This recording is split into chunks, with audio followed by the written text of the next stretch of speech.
Good morning students. हम लोग अभी तक जो भी देख चुके हैं इसके आगे का हम डायरेक्ट देखेंगे, ठीक है ना। हम लोग ये देख चुके हैं इनडिफरेंस डिमांड फंक्शन, ठीक है। और इसमें हमने जो देखा था कि प्राइस ऑफ कमोडिटी, ठीक है, प्राइस ऑफ कमोडिटी किस तरीके से डिमांड को डिसाइड करती है, ठीक है। ये हमें देखना बाकी था, मैंने कहा था ये हम बाद में देखेंगे, क्योंकि ये पूरा का पूरा एक तरह से क्या है, ये ही पूरा एक लॉ है। Law of demand he price of commodity है। ये प्राइस ऑफ द कमोडिटी, ये जो बात लिखी गई है ये पूरा का पूरा एक अपने आप में लॉ, डिमांड का लॉ है। ये बहुत ही इंपॉर्टेंट टॉपिक है, पूरा का पूरे डिमांड को ये यहाँ पर एक तरह से पूरा जो चैप्टर है इसी लॉ के लिए बना गया है, मतलब इसी पॉइंट को समझाने के लिए बनाया गया था, ये समझ सकते हैं, अपन कह सकते हैं, ठीक है। तो लॉ ऑफ डिमांड क्या है, ठीक। हम तो ये समझ चुके हैं, बिल्कुल ये हम समझ चुके हैं, ठीक है।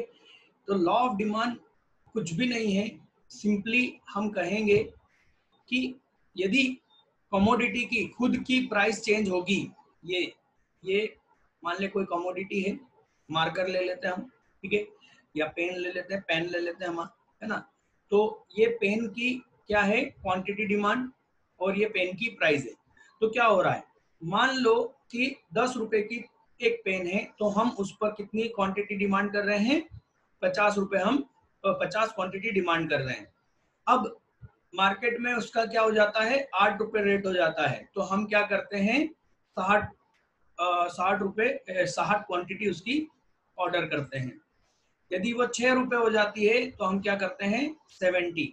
इधर देखेंगे तो 2 रुपए हो जाता है, तो हम 90 यूनिट क्या कर लेंगे, ऑर्डर करेंगे या परचेस करेंगे, डिमांड करेंगे, राइट, डिमांड करेंगे, ओके, डिमांड करेंगे, यही ध्यान रखना है ना।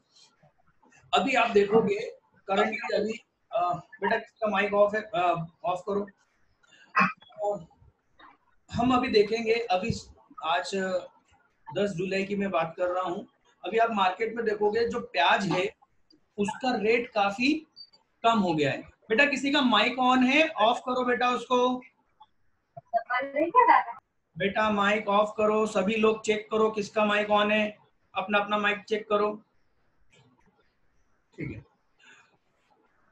तो आप यदि देखेंगे कि अभी जो प्याज है ना, खुद मेरे यहाँ प्याज एक पूरा जो 50 किलो का कट्टा होता है उसको कट्टा बोलते हैं, है ना, तो वो ही ले लिया। क्यों, क्योंकि उसमें जो प्याज था वो करीबन 7 या 8 रुपए किलो पड़ रहा था, है ना। मार्केट में वही 15 या 20 रुपए किलो।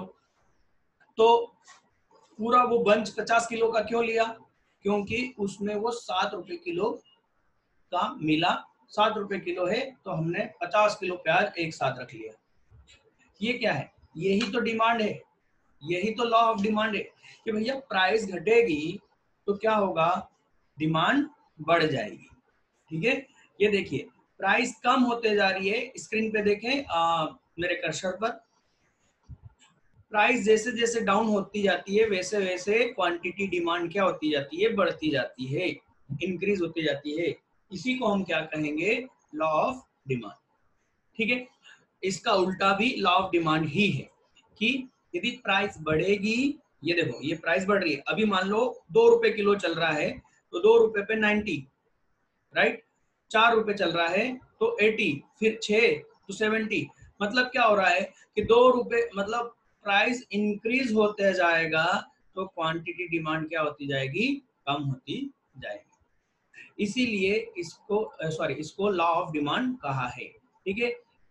क्या है लॉ ऑफ डिमांड, बहुत सिंपल है प्राइस डिक्रीज होगी तो क्वांटिटी इंक्रीज होगी, क्वांटिटी डिमांड इंक्रीज होगी। प्राइस प्राइस इंक्रीज होगी तो क्वांटिटी डिमांड डिक्रीज होगी, प्राइस डिक्रीज होगी तो क्वांटिटी डिमांड इंक्रीज होगी। इनवर्स रिलेशन, ठीक, ये ध्यान रखना, इनवर्स रिलेशन, ठीक है। यही क्या है, लॉ ऑफ डिमांड, ठीक है। मैंने एक दो लेक्चर में आप लोगों से ये कहा था कि इसको इंक्रीज कहने के बजाय इसको डिमांड कहना, सॉरी, इसको एक्सपांड कहना ज्यादा सही है। वो आगे हमको समझ में आएगा, है ना, वो हम आगे समझ पाएंगे इसी चैप्टर में। बट फिलहाल हम अभी इसको इंक्रीज के तौर पे देख सकते हैं। तो क्वेश्चन आता है कि भैया लॉ ऑफ डिमांड क्या है, बता दीजिए। ठीक, तो हम 5 नंबर में आएगा तो हमको इतना लिखना होगा, ठीक है, जो मैं अभी पढ़ा रहा हूं। The law of demand states that other factor remaining constant. Sir ये क्या है? अरे वही जो हम अभी पढ़ चुके हैं, उन सारे फैक्टर्स को हमको क्या करना है, उन सारे फैक्टर्स को हमको क्या करना है सर, उनको कांस्टेंट करना है। ये देखिए, ये हमने पढ़ा था, है ना। तो इसमें हम सिर्फ किसके साथ में देख रहे हैं अभी, प्राइस के साथ में डिमांड को में अफेक्ट, उसमें उसका रिलेशन चेक कर रहे हैं। तो हम बाकी सबको क्या करेंगे, रिमेनिंग कांस्टेंट करेंगे, राइट। ये ध्यान रखना। इधर आए तो ये क्या कहता है कि बाकी सारे जो फैक्टर है उनको आप क्या करो, कांस्टेंट करो, उनमें कोई चेंजेस नहीं है। The demand for a commodity expands with fall in its price। ओहो सर, ये क्या लिखा है एक्सपांड? मैंने अभी कहा था इंक्रीज इन डिमांड न लिखते हुए यहां पर लिखा जाएगा expand with fall in price. ये एक्सपांड का मतलब होगा increase in demand, but increase in demand यहां पर करेक्ट वर्ड नहीं है, ये सही वर्ड नहीं है यहाँ पर। वो क्यों नहीं है वो हमको आगे देखने को मिलेगा, ठीक है। तो हम कहेंगे कमोडिटी एक्सपांड, मतलब कमोडिटी की जो क्वांटिटी होगी वो क्या होगी, डिमांड जो होगी वो क्या होगी, इंक्रीज होगी। एक्सपांड, एक्सपांड मतलब फैलना, राइट, है ना। With fall in its price, किसकी प्राइस में, इसकी खुद की, मतलब मैं इस मार्कर की बात कर रहा हूं, तो इस मार्कर की प्राइस यदि गिरेगी विथ फॉल इट्स प्राइस, है ना, इसकी प्राइस यदि गिरेगी, कम होगी, तो कमोडिटी की जो डिमांड होगी वो क्या होगी, एक्सपांड होगी। इट मींस जनरल लैंग्वेज में हम जो समझना चाहते हैं वो है इंक्रीज होगी, but the correct word expands, ये ध्यान रखना, ठीक है। आगे, एंड कॉन्ट्रैक्ट मतलब कि छोटा होना, कम होना, है ना। Contract with rise in its price, क्या होगी, प्राइस बढ़ेगी तो ये क्या होगी, डिक्रीज होगी, तो डिक्रीज की जगह ये वर्ड लिखा हुआ है, ठीक है। तो करेक्ट वर्ड ये है डिक्रीज वर्ड, हम पूरी तरह से करेक्ट नहीं कह सकते, है ना, सबसे बेस्ट वर्ड ये है, ठीक है।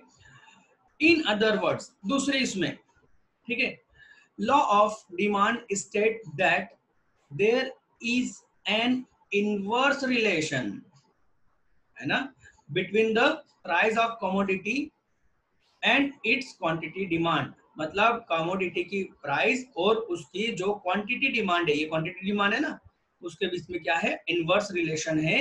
ये क्या है, लॉ ऑफ डिमांड, ठीक है। यहां पर एक लाइन लिखी हुई नहीं मिल रही मुझे, जो कि मैं आप लोगों को बताना चाहूंगा। Law of demand qualitative statement है, ध्यान रखना, सुनना ध्यान से, यहाँ नहीं लिखा हुआ है, आप इसको याद से लिख लेना, है ना। कौन सा स्टेटमेंट है, क्वालिटेटिव। दो स्टेटमेंट होते हैं, क्वालिटेटिव, क्वांटिटेटिव। क्वांटिटी में क्वांटिटी बताई जाती है, और क्वालिटी में ये हम कहें कि क्वालिटी, राइट। तो क्वालिटी में क्वालिटी तो आप जानते हो ना, गुण, विशेषता, है ना, क्वालिटी बताई जाती है। तो law of demand qualitative statement है। मतलब सर, मतलब ये कि लॉ ऑफ डिमांड आपको ये नहीं बताता, ध्यान से सुनना, ये नहीं बताता कि यदि प्राइस डिक्रीज होगी तो डिमांड कितनी इंक्रीज होगी। नंबर्स नहीं बता रहा है वो, ध्यान देना, है ना, नंबर नहीं बता रहा है वो। क्या बता रहा है कि यदि प्राइस डिक्रीज होगी तो क्वांटिटी डिमांड इंक्रीज होगी। हाउ मच, कितनी, ये कोई बता, ये लॉ ऑफ डिमांड नहीं बता रहा। ध्यान से एमसीक्यूज आते हैं, इसलिए इस पर ध्यान दिलवा रहा हूं मैं आपका, ठीक है। और मैं भी पूछूंगा एमसीक्यूज में, मैं दूंगा, ये खुला बोल रहा हूँ, सभी का आंसर मुझे सही चाहिए। फिर से, लॉ ऑफ डिमांड क्वालिटी बताता है, विशेषता बताता है, क्या दिशा बता रहा है, डायरेक्शन बता रहा है कि प्राइस इंक्रीज होगा तो क्वांटिटी डिमांड डिक्रीज होगी। ये क्या है? क्वालिटी है। और एक होता है क्वांटिटेटिव स्टेटमेंट, जिसमें आप नंबर्स के बारे में बताते हैं। यदि यदि ध्यान रखना, ऐसा नहीं है जो मैं बोलने जा रहा हूं, यदि लॉ ऑफ डिमांड ये बोलता कि 10 रुपए से 8 रुपए यदि प्राइस कर दी जाएगी तो डिमांड इतने परसेंट या इतने यूनिट इंक्रीज हो जाएगी, अमाउंट बता देता, वो नंबर बता देता, तो वो क्वांटिटी डिमांड होती। ठीक, ये एमसीक्यूज बहुत अच्छा एमसीक्यूज है, काफी पसंद करते हैं एग्जामिनर, इसलिए इसको इतना एक्सप्लेन मैंने करा है। ठीक है, आगे ये फिर से आएगा तब मैं इतना एक्सप्लेन नहीं करूंगा, सिर्फ इतना बोलूंगा कि ये मैं बोल चुका था। ठीक है, तो ये क्वालिटेटिव स्टेटमेंट है। नाउ नेक्स्ट, तो ये आपको सर क्या हमको ये भी लिखना है और ये भी बनाना है? बेटा 4-5 नंबर में आएगा तो इतना तो करना पड़ेगा। और इसमें लिखना क्या है ये तो आप समझ ही चुके हो, इसको याद भी नहीं करना है। ठीक सर, ये याद करना पड़ेगा, इजी है, आप मन से भी कर सकते हो, कोई वो नहीं है, बट उसका ग्राफ आप उतना एक्यूरेट नहीं बना पाओगे, इसलिए बेहतर है कि ये ध्यान रख लेना, 2-2 कम करते जाना है, इसमें 10-10 बढ़ाते जाना है, ये ग्राफ इस तरह से बनेगा। ठीक है, यहाँ पर हमको इसको एक्सप्लेन करना है, इट इज सो इजी।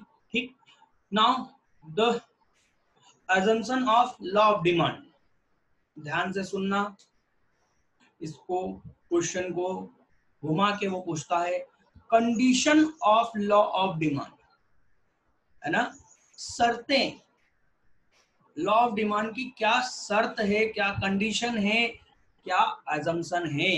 ठीक है, बाद में कोई मत बोलना सर ये तो कंडीशन वाला आपने तो क्वेश्चन करवाया ही नहीं। Conditions of law of demand, assumption of law of demand, sir ये याद करना पड़ेगा? नहीं, ये बहुत ही इजी है। ये assumption of law of demand वो सारी चीजें हैं जो कि आपने, जिनको आपने क्या करा था, कांस्टेंट करा था। और आपने किन किन को कांस्टेंट करा था? टेस्ट एंड प्रेफरेंस को कांस्टेंट करा, है ना, बायर की या कंज्यूमर की इनकम को कांस्टेंट करा था, प्राइस ऑफ रिलेटेड गुड्स को आपने कांस्टेंट करा था, no expectation the further changes in supply of commodity, इसको कांस्टेंट करा था, सप्लाई ऑफ कमोडिटी को।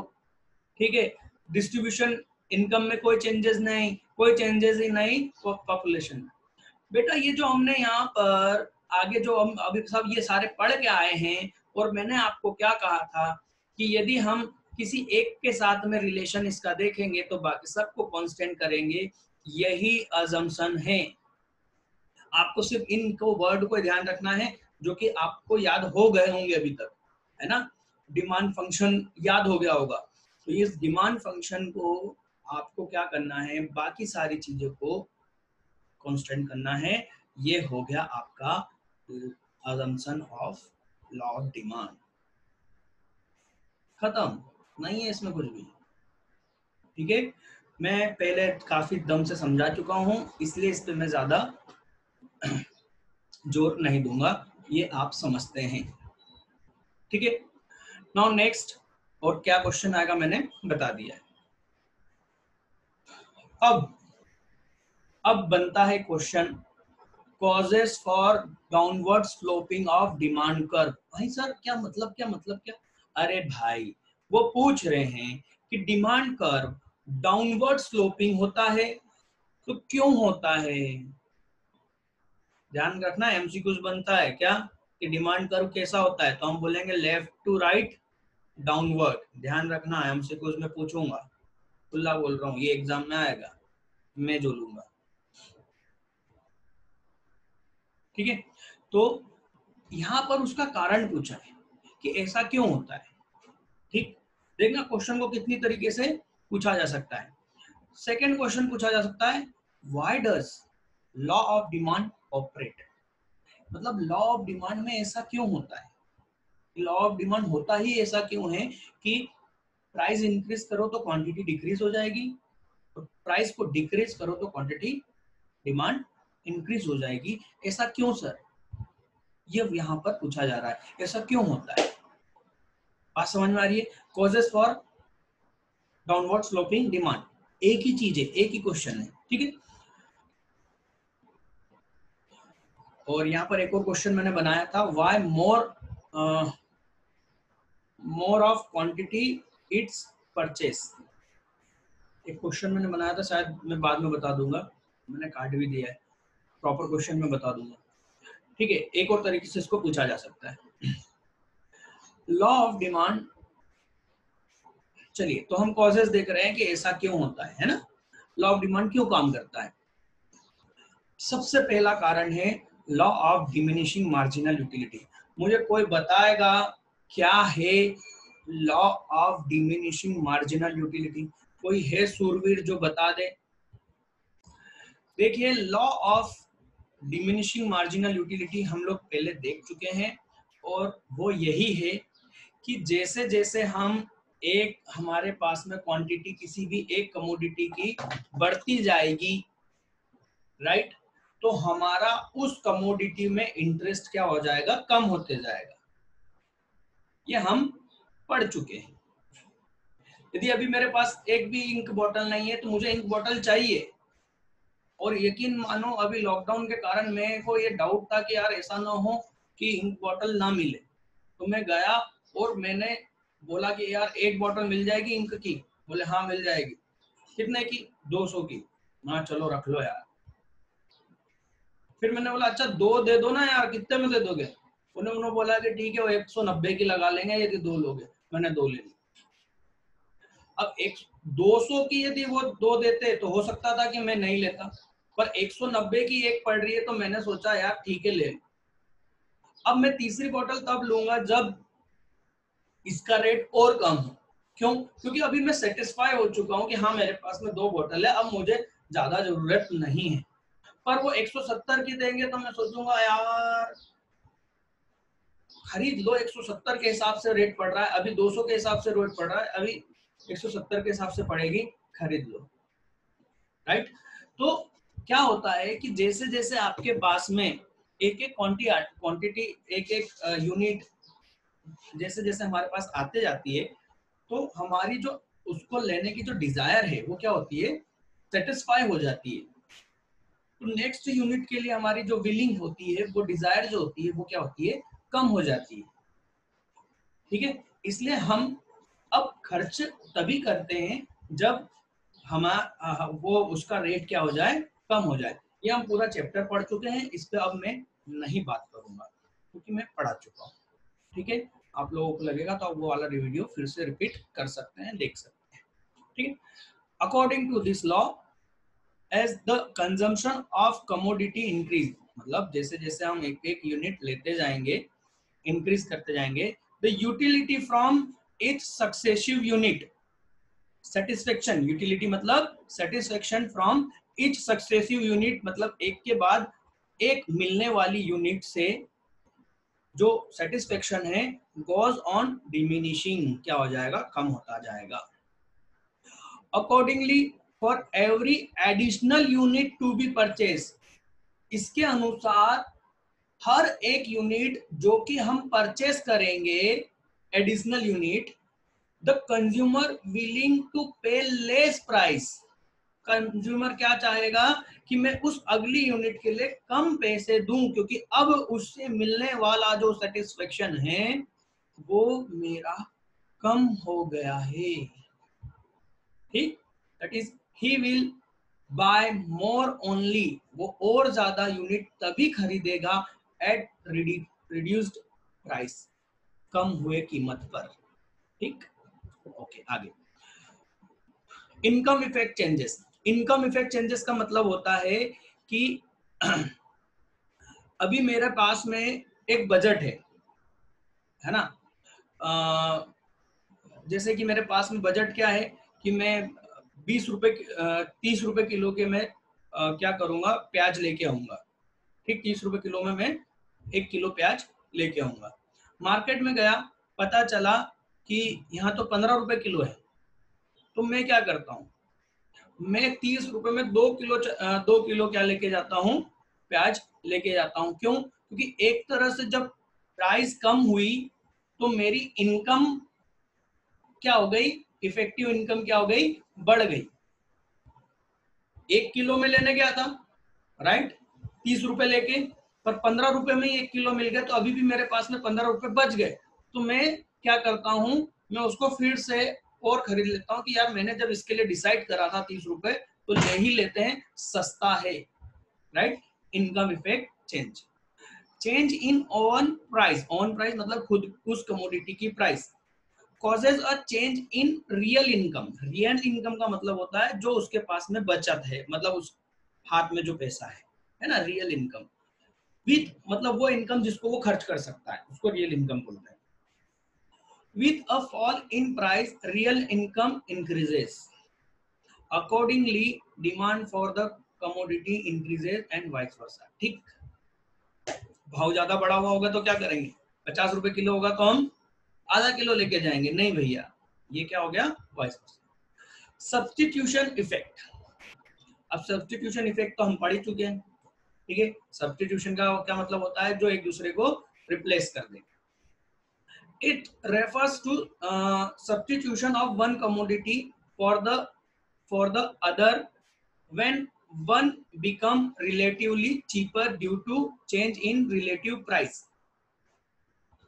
क्या होता है, देखो इसको एग्जांपल में, petrol is being substitute by CNG. CNG gas होती है गाड़ियों में, दिल्ली में सबसे ज्यादा सीएनजी यूज होता है ना। पेट्रोल बहुत कम वहां पर गाड़ी यूज करते हैं वो लोग, 4 व्हीलर में सीएनजी यूज होता है, ठीक है। Because CNG is cheaper leading to an increase in its demand.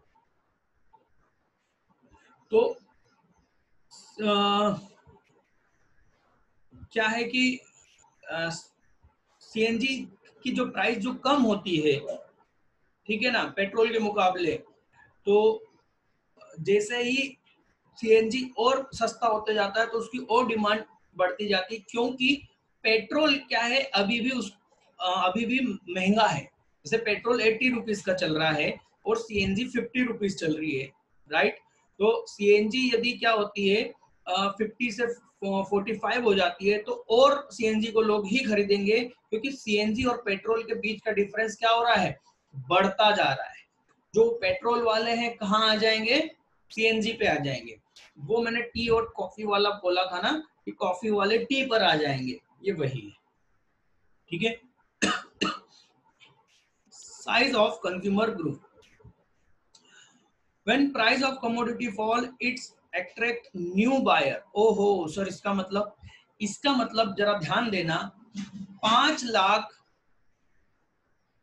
की कार की डिमांड, मान लो एक शहर में 100 कार की डिमांड है, 5 लाख की कीमत की कार की डिमांड कितनी है, 100, मतलब 100 लोग वो कार खरीदने के लिए कर लो चालू, तैयार हैं, ठीक है, ध्यान देना है ना।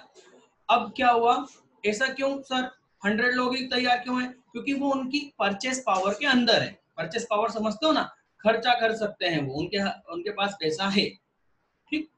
अब वो 5 लाख की कार की कीमत हो गई 4 लाख, तो बेटा 20 लोग और नए आ जाएंगे जिनकी परचेसिंग पावर क्या हो जाएगी, 4 लाख की थी जिनकी परचेसिंग पावर, तो वो 20 लोग और आ जाएंगे, तो डिमांड क्या हो जाएगी, बढ़ जाएगी, 120 हो जाएगी।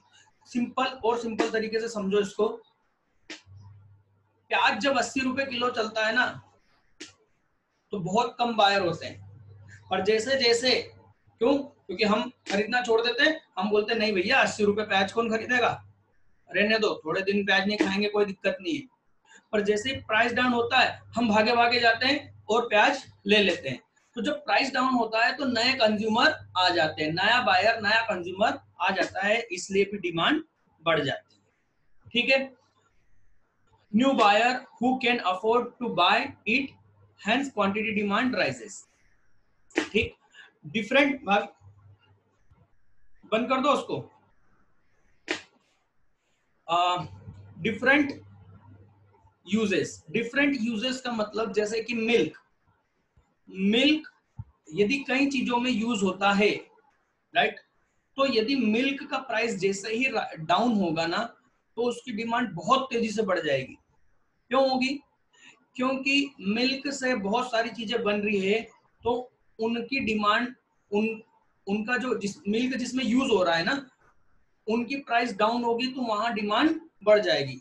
तो जैसे मिठाई की प्राइस डाउन होगी तो मिठाई का प्राइस बढ़ेगा और डिमांड बढ़ेगी, तो ऑटोमेटिकली मिल्क की भी डिमांड बढ़ जाएगी.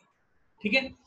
many goods have alternative uses, like milk is used for the making curd, cheese, butter. If price of milk reduce, it will be put into different uses. Accordingly, demand for milk will be expand by इसको expand बोलते हैं, है ना.